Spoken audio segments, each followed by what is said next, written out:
Memotret juga bukan hanya di Indonesia, hampir di berbagai belahan dunia perjuangan kaum muslimin itu banyak dipinggirkan, artinya tidak dicatat dalam buku sejarah nasional negara masing-masing. Iya.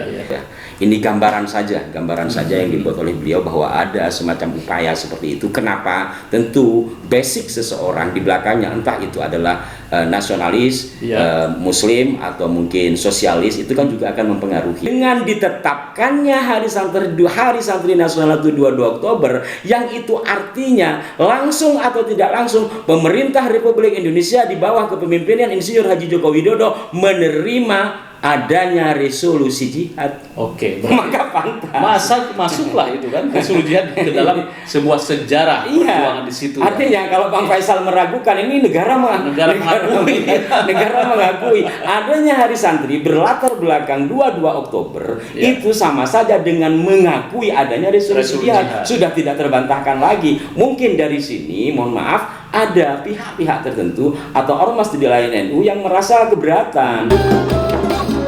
Assalamualaikum warahmatullahi wabarakatuh. Waalaikumsalam warahmatullahi wabarakatuh. Pemirsa pada Suara TV, sekarang saya akan membahas tentang peminggiran sejarah kaum muslimin di era kemerdekaan.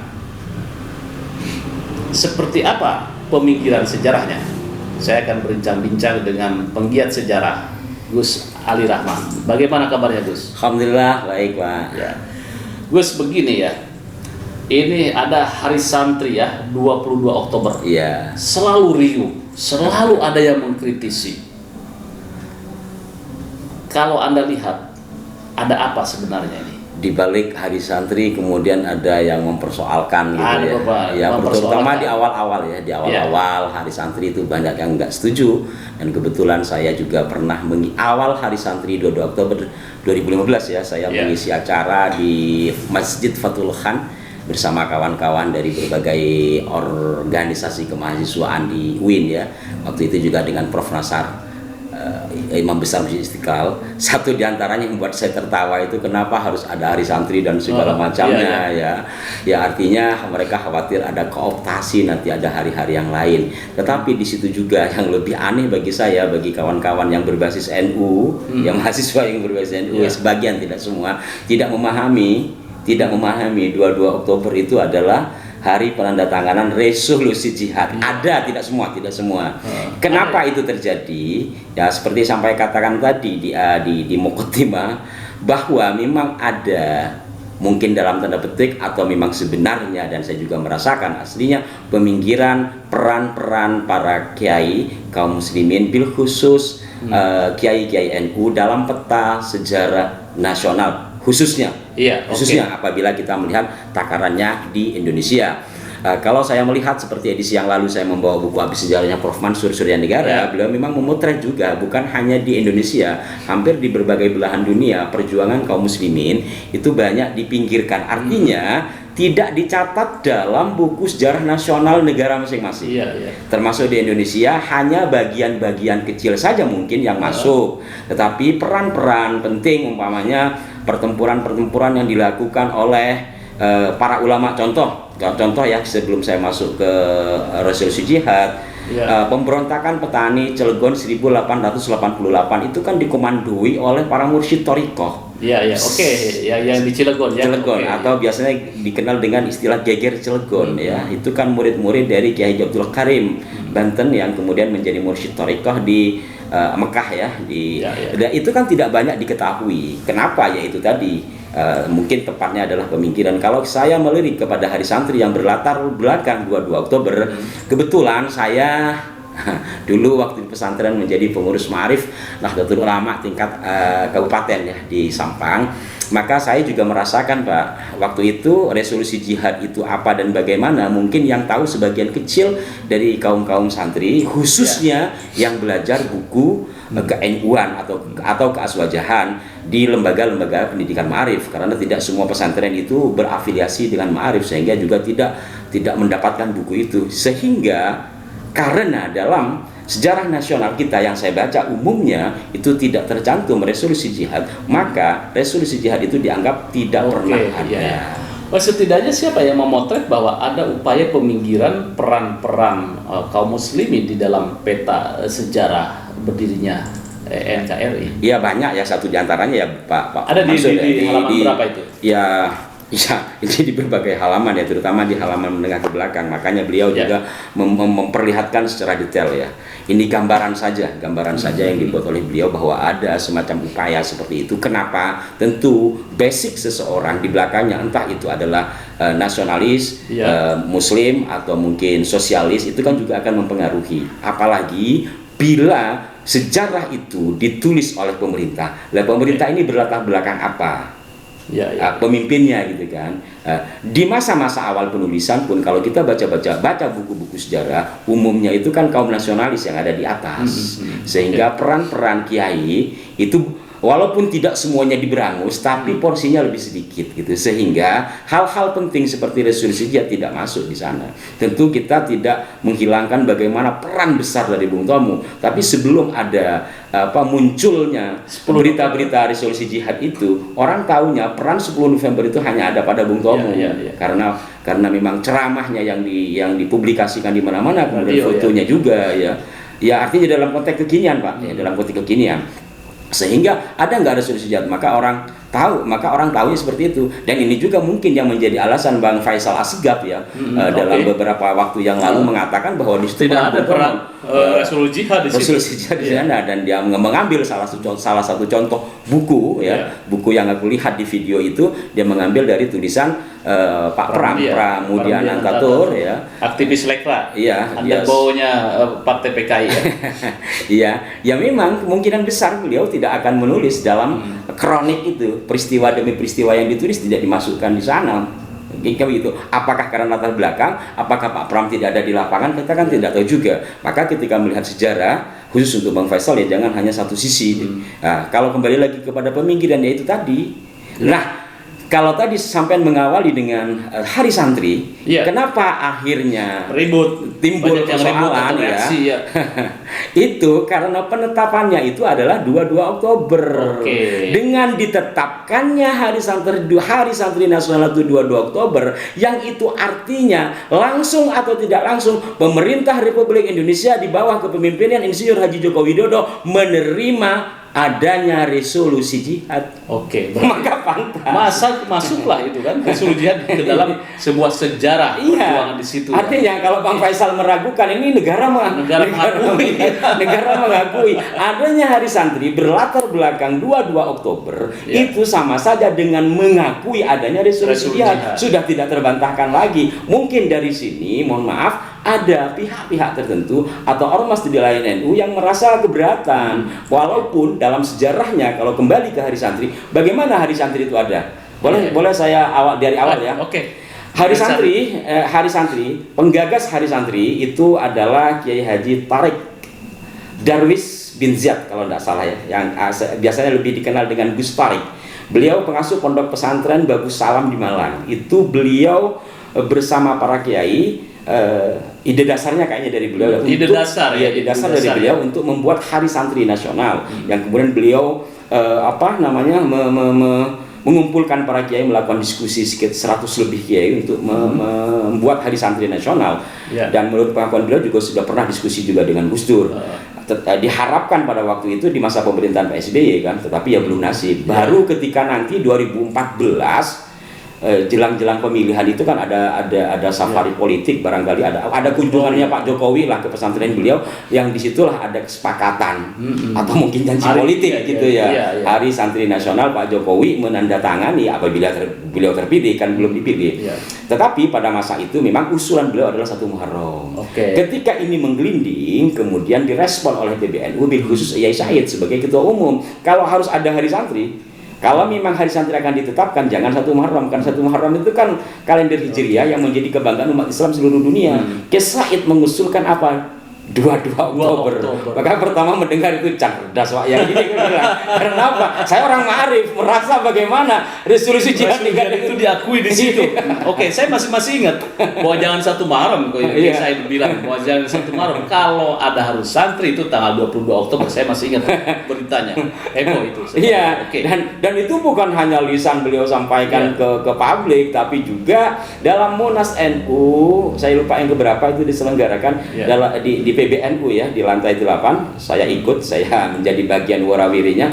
Itu kan ada beberapa item ya pada 14 pokoknya sekitar 2014 ya, bahwa musyawarah alim ulama dan konferensi besar Nahdlatul Ulama pada tahun itu ada sekitar 7 klausul yang direkomendasikan kepada pemerintah. Satu diantaranya adalah Hari Santri Nasional. Beliau menghendaki atau mengharapkan 22 Oktober. Oke, kalau merujuk ke sana berarti landasan bahwa resolusi jihad itu hanya resolusi jihad itu overdosis, tidak, wong negara saja mengakui. Negara saja mengakui. 22 Oktober ya. Oke. Dan ya Pak, kembali lagi saya masih bawa buku yang ini ya.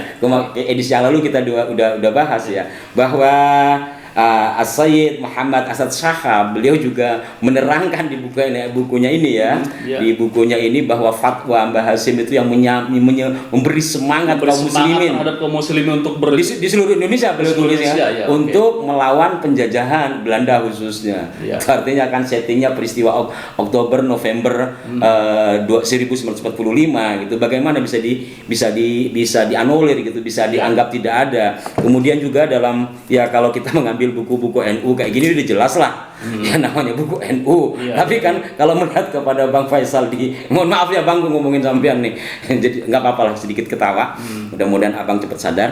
Jadi kalau mengatakan saya mengambil sumber di luar NU biar lebih netral gitu kan, biar lebih jujur sumbernya. Kalau merujuk sebuah masalah ya sumbernya sumber primer. Dan ini juga bukan orang NU kan beliau ini. NU, artinya sama-sama sumber di luar NU kan. Ini penulisnya itu Habib Faisal. Ini Habib Muhammad Asad Shahab. Ini diterbitkan di Lebanon. Oke, Gus. Peminggiran sejarah kaum muslimin. Kira-kira ya. Ada apa lagi pemikiran? Banyak sih Pak. Banyak ya kalau kaitannya dengan resolusi seperti itu. Ya kalau kami ya sebagai anak muda NU tetap berjuang pada saat itu bagaimana memperkenalkan resolusi jihad kepada adik-adik kami. Maka tetap dulu itu ada namanya pawai resolusi jihad. Ya, biasanya itu Caimin itu sebagai panglima santri itu. Dulu ada pagelaran semacam hari santri ya, semacam hari santri walaupun belum ditetapkan, ada pawai resolusi jihad gitu. Sebelum ditetapkan hari santri, Caimin calon presiden. Intinya ke sana lah, pernah ada acara seperti itu. Bahkan saya juga hampir ikut pada waktu itu ya, napak tilas dari belahan timur Pulau Jawa sampai belahan barat Pulau Jawa, menapak tilasi di mana para kiai-kiai pejuang itu. Oke, ini menarik nih. Satu lagi, kalau dilihat dari ada peminggiran sejarah, kita lihat bagaimana terbentuknya peta, kemudian juga di situ ada peleton-peleton atau ketua peleton. Lah itu banyak kiai-kiai di situ yang menjadi ketua kompinya. Iya, betul sekali Pak. Itu banyak ya. Kalau saya kebetulan selain saya di Les Bumi juga ya, sering ngaji sama Yai Agus ya. Salah satu artikel beliau, dan beliau itu sangat konsen, beliau sangat konsen dalam memperjuangkan sejarah NU. Banyak hal sebenarnya yang beliau ungkap walaupun saya tidak enak untuk menyampaikan kenapa itu dipinggirkan. Kalau beliau kan detail, tapi dalam sebuah diskusi kalau di forum publik seperti ini kayaknya nggak terlalu enak ya. Tetapi bahwa pernah ada sebuah diskusi ini sangat ya. Sangat menohok kami khususnya orang NU. Ada diskusi yang baru-baru ini sebenarnya masih 2000 ke atas. Sebuah diskusi mungkin para pemirsa sebagian sudah tahu yang mengatakan PKI saja itu masih punya peran untuk kemerdekaan Indonesia. NU di mana? Ada seperti itu ya. Padahal Ya, ya itu tadi Luar mungkin biasa. mungkin hanya membaca buku yang dari satu sisi kemudian dianggap sebuah kebenaran. Iya, iya. Padahal memang pada masa-masa itu, ya kalau misalnya sekarang sudah diakui, masa-masa itu ya paling buku-buku tentang perjuangan ulama NU, kaum NU khususnya atau kaum muslimin secara umum itu ya hanya para penulis-penulis yang mencoba mencari, kemudian diterbitkan sendiri-sendiri, ada juga yang diterbitkan oleh percetakan. Kan ketika berbicara penerbitan ya, kita ya bukan hanya sekedar buku itu bagus atau tidak, kadangkala juga memiliki kendala tersendiri kan. Maka ya NU berjuang lah sehingga muncullah banyak buku. Kalau Ya, terkait ini. kalau terkait dengan para pejuang khususnya dalam peletakan dasar barangkali di dunia ketentaraan, kita hitung Pak dari 17 Agustus 1945. Ya. Kalau Bapak ingat hari Tentara Nasional itu tanggal berapa? Tanggal 5 atau 10 ya, 10 Oktober. Artinya bahwa dari Agustus, September, Oktober hanya 2 bulan Indonesia merdeka. Menjelang 2 bulan ini sudah penuh dengan kekacauan negeri kita. Sementara kita belum punya tentara secara resmi. Wong kita juga baru merdeka. Lalu siapa yang akan berperang? Otomatis adalah Laskar. Di sisi lain, dalam catatan Ki Ageng Sunyoto pada sebuah artikelnya ditulis, ketika Indonesia pertama kali merdeka 1945 kita tidak punya tentara. Baru 2 bulan kemudian ada tentara, Agustus, September, lalu pada 5 Oktober terbentuk Tentara Keamanan Rakyat atau TKR. Tanggal 10 Oktober diumumkanlah jumlah tentara TKR di Jawa saja. Ternyata TKR di Jawa ada 10 divisi. Satu divisi isinya 10.000 prajurit terdiri atas 3 resimen dan 15 batalion. Artinya TKR jumlahnya ada 100.000 pasukan. Itu TKR pertama nanti menjadi TNI. Dan komandan divisi pertama TKR itu bernama Kolonel Kiai Haji Sam'on, pengasuh pesantren di Banten. Mungkin ini nama asing. Iya, sama. Ya, saya ulangi lagi. Takut penonton ada yang kaum milenial. Saya ulangi lagi bahwa komandan divisi pertama TKR itu bernama Kolonel Kiai Haji Sam'on, pengasuh pondok pesantren di Banten.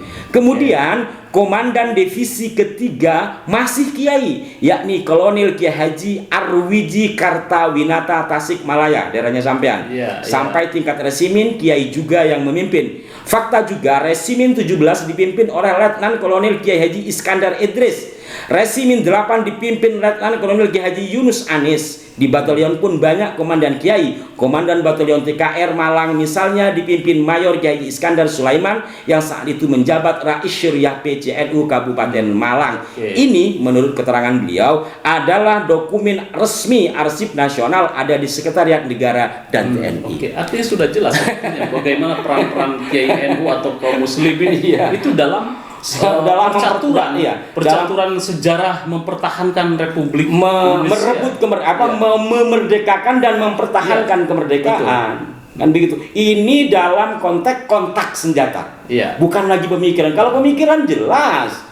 Umpamanya anggota BPUPKI ya banyak para kiainya di situ kan. Yang satu yang paling dikenal umpamanya ada BPUPKI ya. Ada Kiai Haji Wahid Hashim, ada juga kakeknya Pak Anies, Baswedan.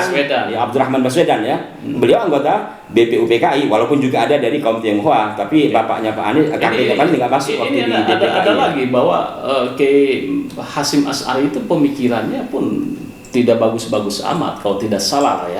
Ada statement seperti itu ya. Ya Bang Faisal paling itu. Kalau dilihat pemikirannya tidak hanya pemikiran, tetapi kontak senjata pemikiran itu luar biasa. Kalau saya membaca buku kalau seperti edisi yang lalu kita bahas di buku ini ya, sumber primer yang ditulis oleh beliau Muhammad Al-Sabsahab Muhammad Asad Sahab Muhammad Asad Sahab atau Syihab ya, yang pertama diterbitkan di Lebanon dalam bahasa Arab. Itu kan jelas beliau memotret mulai dari keluarga, turunan siapa, dan ketika mondok di Mekah, bukan hanya ketika di Mekah itu beliau belajar ngaji, tapi juga ada ikrar suci di depan multazam bersama para pelajar untuk bangsanya yang terjajah. Ketika pulang apa yang beliau lakukan? Melakukan pendidikan pesantren-pesantren dan juga melakukan perlawanan dari bidang pemikiran bahkan tindakan hingga kemudian pesantren Mbah Hashim dibakar. Ya. Kemudian itu masih Belanda itu. Iya, angkat senjata. Iya. Slogan Hubbul Waton minal iman, itu kan pondasi besar kok dibilang gitu. Dibilang ya cetek atau mungkin hanya jiplak-jiplak kan gitu katanya beliau, Abang Bang Faisal. Dari mana dasarnya? Sekarang kalau kita mau jujur, slogan Hubbul Waton minal iman itu ada di mana? Di Indonesia apakah di luar negeri ada? Nggak ada. Ya Allah, mungkin ada, tetapi kuat jargon Hubbul Waton minal iman. Iya. Itu kan di sini. Walaupun istilah ini juga banyak yang mempersoalkan mencintai tanah air itu bagian dari iman. Padahal sebuah perjuangan itu memang harus ada imajinasi yang mempersatukan. Kalau Soekarno itu kan sebangsa dan setanah air. Kemudian Mbah Hashim membuat sebuah imajinasi untuk mempersatukan umat bangsa ini, rakyat ini dengan Hubbul Waton minal iman. Dan negara ini kalau teori-teori politik atau apa kan sebetulnya terbentuk dari imajinasi, kemudian membentuk sebuah koloni, kemudian membentuk sebuah visi, kemudian hidup bersama. Nah, saya lihat luar biasa Mbah Hashim itu, selain pemikirannya, tetapi dia mampu membuat sebuah doktrin atau membuat satu imajinasi untuk mempersatukan bangsa ini dari bingkai keislaman beliau ya. Kenapa saya katakan demikian? Kalau yang bingkai nasionalis kalau kita coba pisah kan sudah ada Bung Karno, Bung Hatta, Bung Yamin dan para pejuang yang lain gitu kan, yang rangkumnya adalah nasionalisme dengan kaca internasional. Tetapi bangsa Indonesia mayoritas muslimin, maka harus dipompa hati semangat kefikihannya dari sisi Islam bahwa mencintai tanah air itu bagian dari iman. Kalau dalam fatwa jihad bahwa berperang melawan penjajah itu fardu ain, maka ketika mati adalah mati syahid. Dan apabila tidak berperang karena itu fardu ain, sama saja dengan meninggalkan sholat, kan berdosa. Tancapan hati dengan hukum yang difatwakan itu menjadi pemacu semangat kita untuk berjuang. Jadi sangat pas. Yang satu secara nasionalisme, kalau kita coba memisah, yang satu dari sisi agama, ketika disatukan menjadi satu komposisi yang besar, yang kemudian kalau kita lihat 10 November, bagaimana kita bisa, orang aslinya tentara, kalau kita baca sejarah ya, aslinya tentara serdadu atau panglima-panglima dari sekutu itu, dari Inggris itu nyepelein kita. Iya, tidak punya senjata. Tidak punya, ngapain itu? Kalau saya sedikit melebar membaca tulisannya Ketut Tantri, bagaimana mereka akan melawan, artinya sebuah tindakan yang lucu, sebuah pasukan perang dengan persenjataan yang lengkap, yang dilatih tahunan, ya satu diantaranya di 2,5 tahun di Australia, lalu menghadapi rakyat jelantah di Surabaya dan kalah. Ya kan, itu satu yang lucu menurut Tantri dalam potret. Tapi faktanya orang Surabaya dan sekitarnya yang tersulut hatinya dengan rasa nasionalisme yang tinggi, maka mereka siap mati demi bangsanya. Nah, itulah di situ pemantiknya. Kalau itu harus ada sebuah konsep atau sebuah ideologi atau sebuah imajinasi yang bisa mempersatukan. Ya pemirsa, itulah bincang-bincang kami seputar bagaimana ada indikasi pemikiran-pemikiran perang kaum muslimin, kemudian ulama dan santri, khususnya ulama-ulama Nahdlatul Ulama. Beruntung ada sosok Habib Muhammad As'ad Shahab yang memotret bagaimana perjalanan Al-Mukarram Kiai Haji Hashim Asy'ari, dan mudah-mudahan memberikan inspirasi bagi kita bahwa perjuangan para ulama dan santri luar biasa untuk kemerdekaan ini. Terima kasih, jangan lupa like, share, subscribe pada Suhati. Wassalamualaikum warahmatullahi wabarakatuh.